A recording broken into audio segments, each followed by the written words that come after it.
Good evening, dear readers, viewers, watchers, and listeners. I pray all is well out there. We are going to continue with the book entitled The Sacraments of Eternity. We are still in the chapter, The Blood is Red. Let us resume play. Let us continue. Let us begin.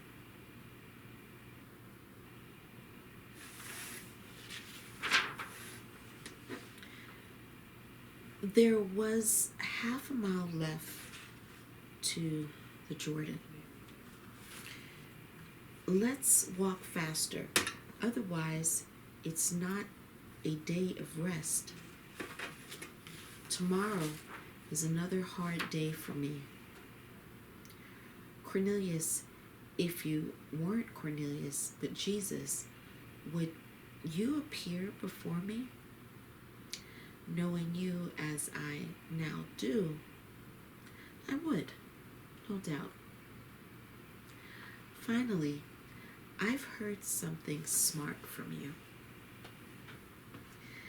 Take it easy. The road is difficult, and a good joke would not hurt anyone. Herod arrived in Pontius' chamber.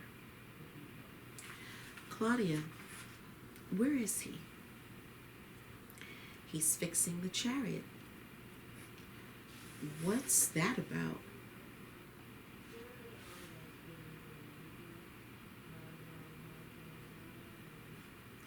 Doesn't he have a servant? He does, but he wants to make it on his own while he has time.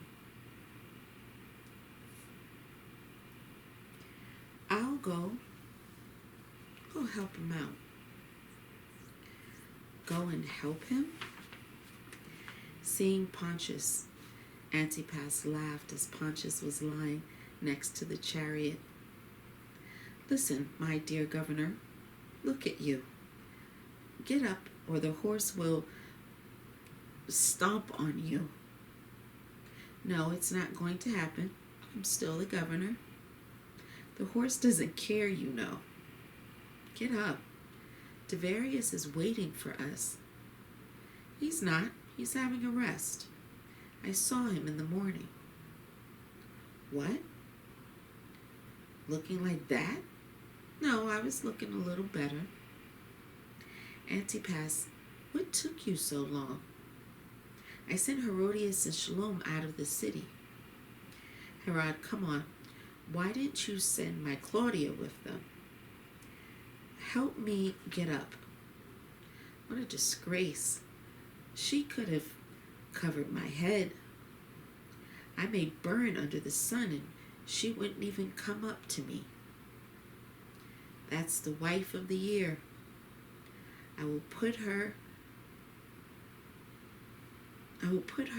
statue up, and I'll write on it this: Claudia, the first and the last one. Why is she going to die? I don't know yet. I will probably go before her. The way things are going, that day's getting closer. Antipas, are you going to come to my funeral? No, I won't. Why not? Because I will die before you. Well, while we're still alive, let's go to your place. Well, let's go. The chariot rushed away to Herod's palace. Claudia was watching their backs, and she was thinking, I should apologize, or he will pass away to God too soon. And she cried. Why have we had a life like that? Who will tell? We were bathing in wealth and glory. However, we're left poor. We have lost ourselves in thorns of power, but it can't be proven, for everyone thinks wealth is everything. whereas it's nothing compared to everything else.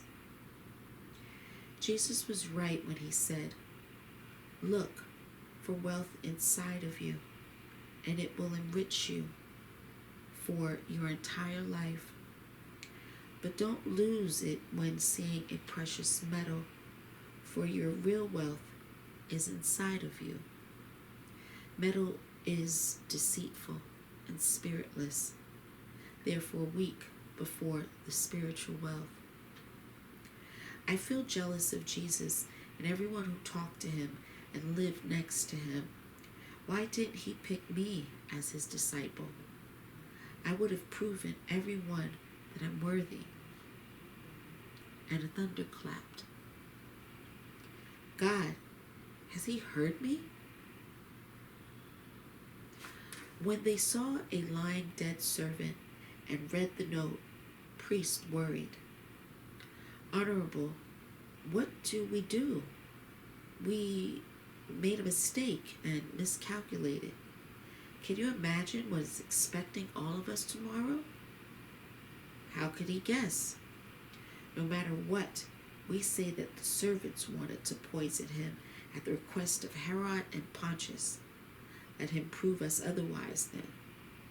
In fact, what can he do to all of us at all? We are many, and he is only one. "Dear, agree with me," said one of the present priests, "albeit one, but he takes the leader's place as the one. We just obey him and no one else."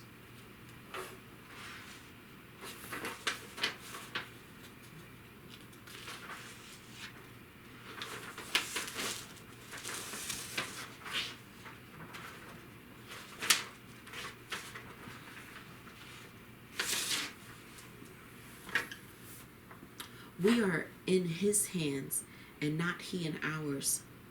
Remember, Cornelius was with him at the time, and what would happen if Cornelius drank the wine? Can anyone advise what we should do? At this moment, a voice came out of nowhere in the house.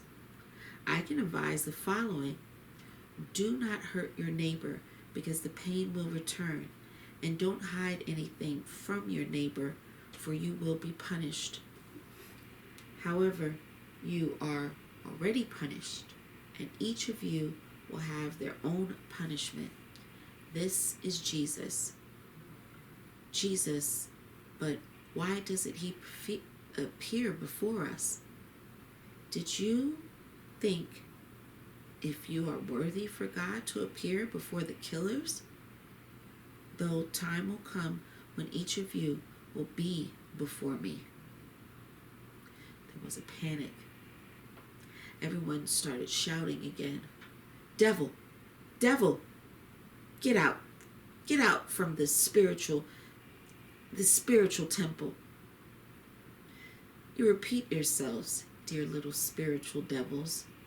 The second time I heard it from you, and again I repeat to you that your devil will be coming to teach each of you sincere. Since today, you will spend the nights and nightmares. Rejoice in what you deserved. I will never let you hurt Devarius. He has the sword of justice in his hands, and you only have lies and an evil conscience. I do not say goodbye. I will meet each of you. Everything has quieted down all at once. Everyone was silent, with their heads down. Each of them thought about themselves and their families.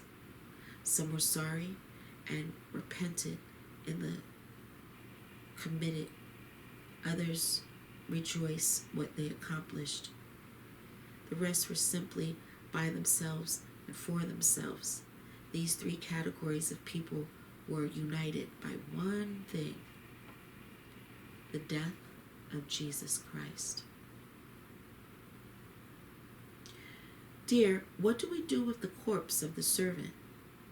He has to be committed to the earth urgently, but discreetly so that nobody can see.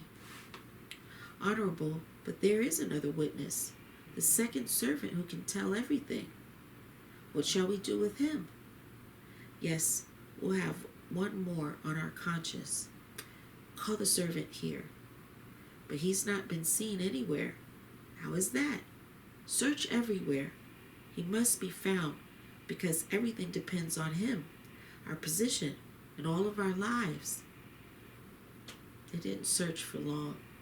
Frightened by what he saw, the servant hid in the wine cellar and lay there drunk and unconscious. That is working in our favor. He should be strangled, and we will tell everyone that he choked with wine. So they did. The corpse of the servant lay in a puddle of wine, the person who had seen the cruel injustice to the one like him.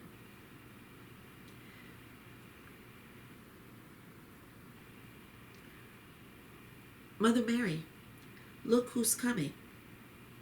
Paul, it's Cornelius with Joseph. Mom, look, the investigator is with them. Perhaps they need something. Tiberius, look, all of the disciples of Jesus, all here. I begin to like it. Probably the Lord himself brings us together.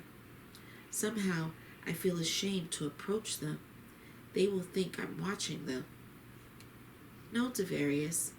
Now you will see that they're wonderful people in all respects.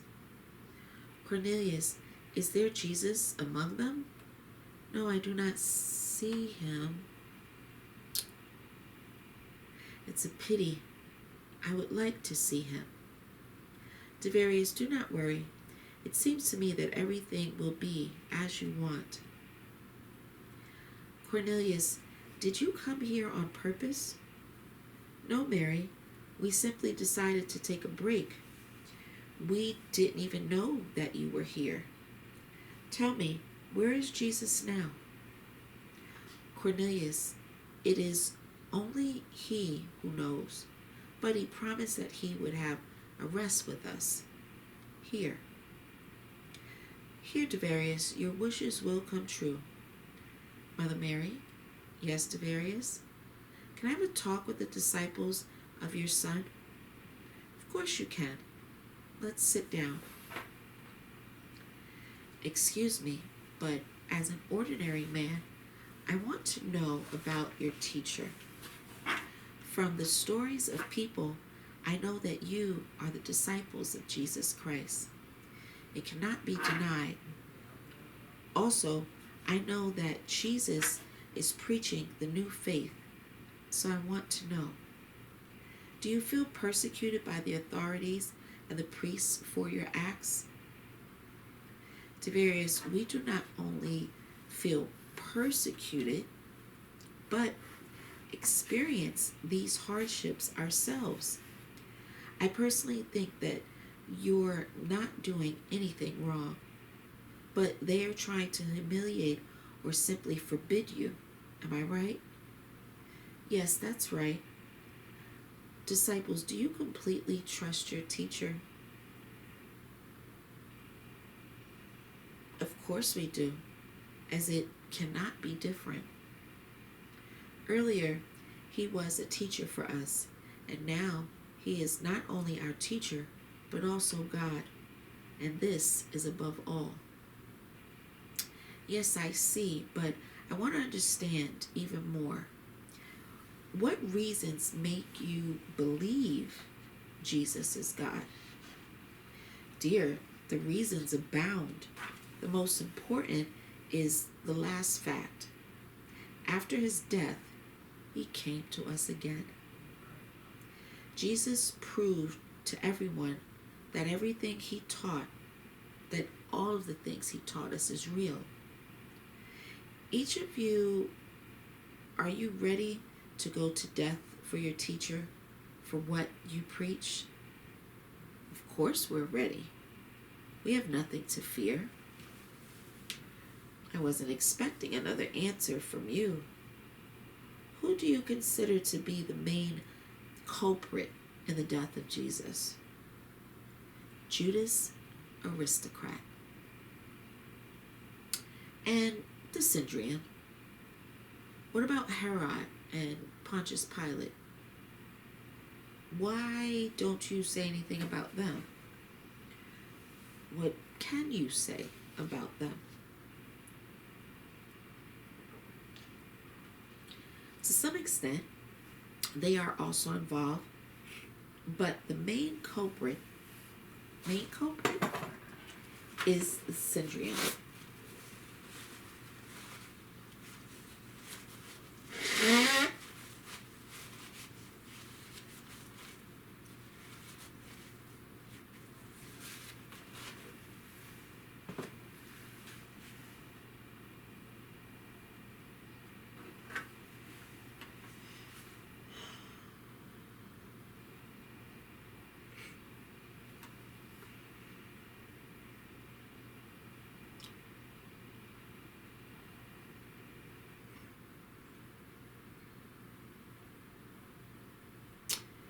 From the first days, Jesus hindered the priest by his prophecies and teaching. Oh well, were there people who treated you with all their heart? Why were? They are now. Do you think there are a lot of them? Yes, very many. Although they are still afraid to talk openly about Jesus. Everything is clear to me. Did Jesus do you any wrong? Any wrong at all? What are you talking about? He treated us like a father to his children. Yes, but there are people older than him among you. So what? We are children for God. And the age here, it doesn't matter. Could you describe Jesus for me not as God, but as a man? Yes, if you talk about him as a person, you can say so. There is no one kinder and smarter. Have you seen the moon descending on earth? Was it frightening for you? Yes, the first time it was very scary, but it didn't last long. I'd probably be scared too, thought Tiberius. And what's more, the world, trees, rivers, the sun, and stars did not appear by themselves. Someone created them, just like us humans and all animals. Well, there's a lot to think about. It's difficult for me to understand. Can't quite understand it all yet. If Jesus is God, then he must know a lot. The more so, he has traveled to the other side. Thus, you need to look for all the explanations in him. Devarius, yes. Help yourself with the fish, please. Thank you. You know, it feels so light when I am with you. I think that I've known you all my life. How interesting. We thought of you otherwise, but as we can see now, we were wrong. Tiberius looked carefully at all of the disciples.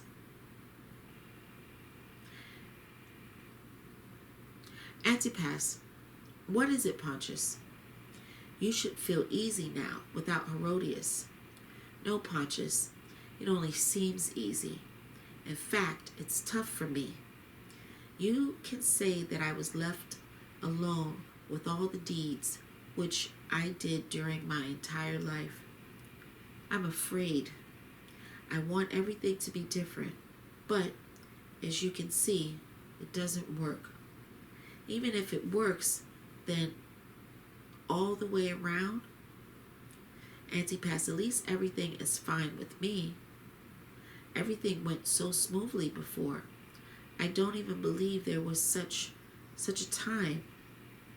Jesus turned everything in our lives and the lives he put upside down. Pontius, you've got it upside down after wine. No, Antipas, wine is just my salvation. Pontius, I disagree with you. We should look for our salvation in Jesus Christ. Only after he will forgive us. It seems to me that we will also change. We have to pay ourselves for our mistakes, and our children will have to answer for us. Well, you've already gone over the top. Over the top, Antipas. Our guilt lies only in us, like a birthmark, and on those spiritual old men. I wonder how it all happened that day, quickly, as if we had been replaced, as if someone thought for us and not we ourselves. Yes, Pontius, I repeat that you are right. I think that the power of God is much stronger than us, and it can crush us at any moment. Even my father, when he was alive, told me that a man who begot evil will be punished by it. The one who created good will be rewarded with it. I didn't always listen to him and didn't adhere to this, the same as all of my relatives. Now I have to repent. Antipas, let us have some wine and we'll lose ourselves in it. Tomorrow we will have to answer before Devarius. If you knew how much I don't want to go on a date with him. Me too, Pontius. When I think of him, I immediately have a headache. Well, Antipas, let's drink wine and let our heads stop aching after it. Pontius, maybe you should stay at my place today. Thanks, Antipas, but I need to hurry to my beloved Claudia. I don't understand you. You wished her dead, and now you're saying that you love her. Yes, it is so. She simply doesn't understand me. She is way too fair. She treats me like that. Probably God himself knows. The devil himself leads me to the abyss, and I've almost approached the dark place, and soon will fall into it. Nobody can stop it. Enough, Pontius. Do not torment yourself.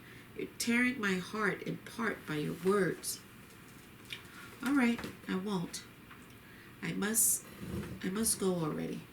Not saying goodbye to you.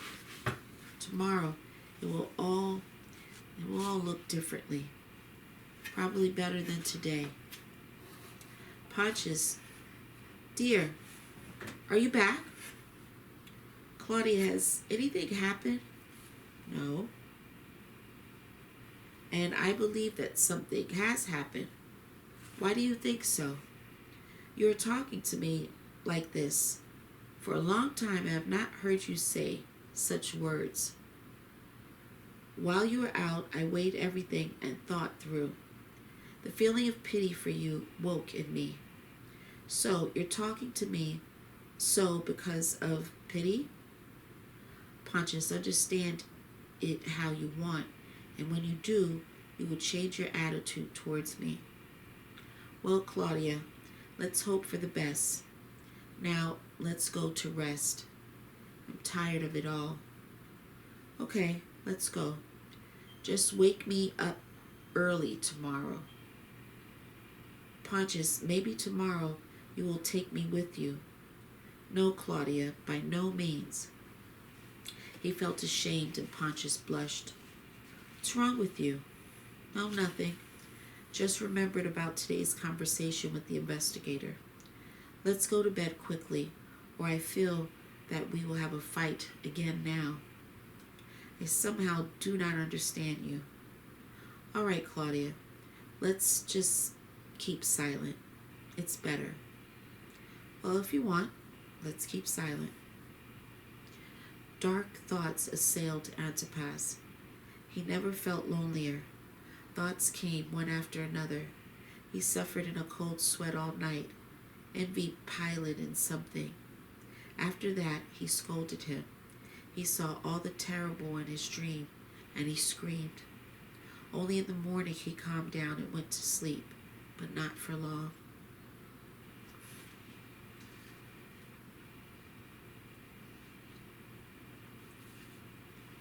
Mother Mary, I'm listening to you, Devarius.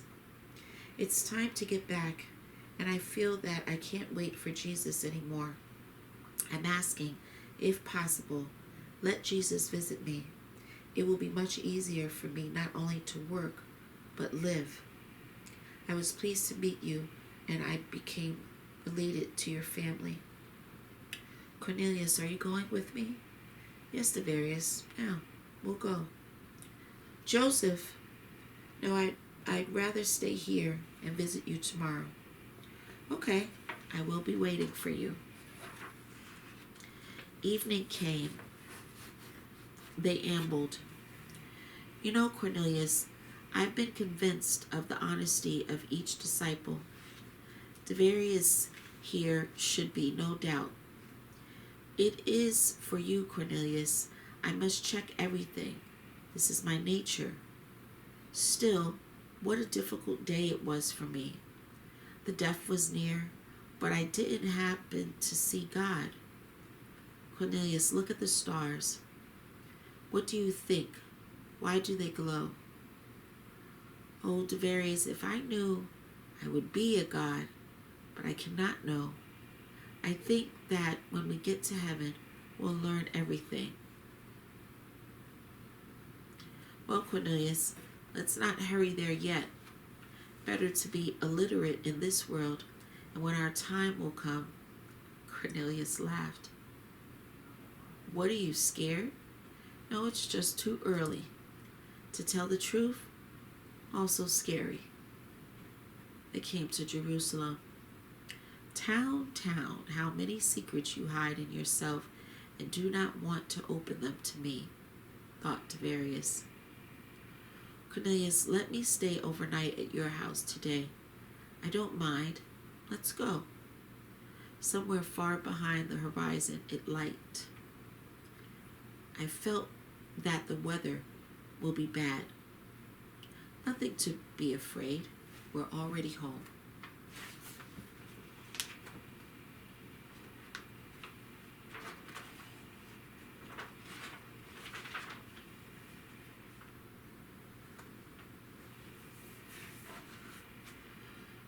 Cornelius, today's meeting has brought me a lot of pleasure. Devarius, you said you were tired. Let's better have some rest.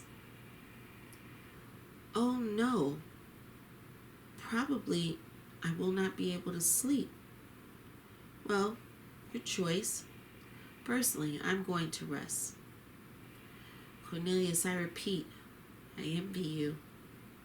It's your choice.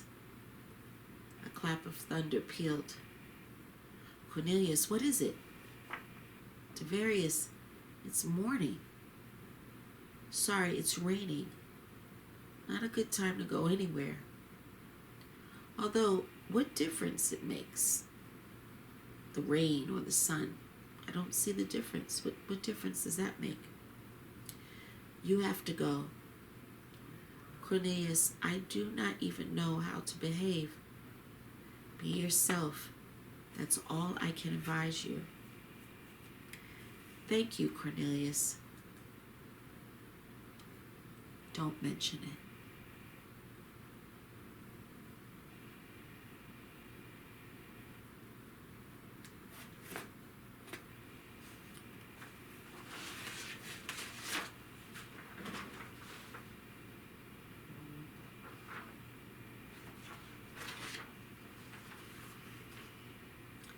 Dear readers, we will pause and we will stop there.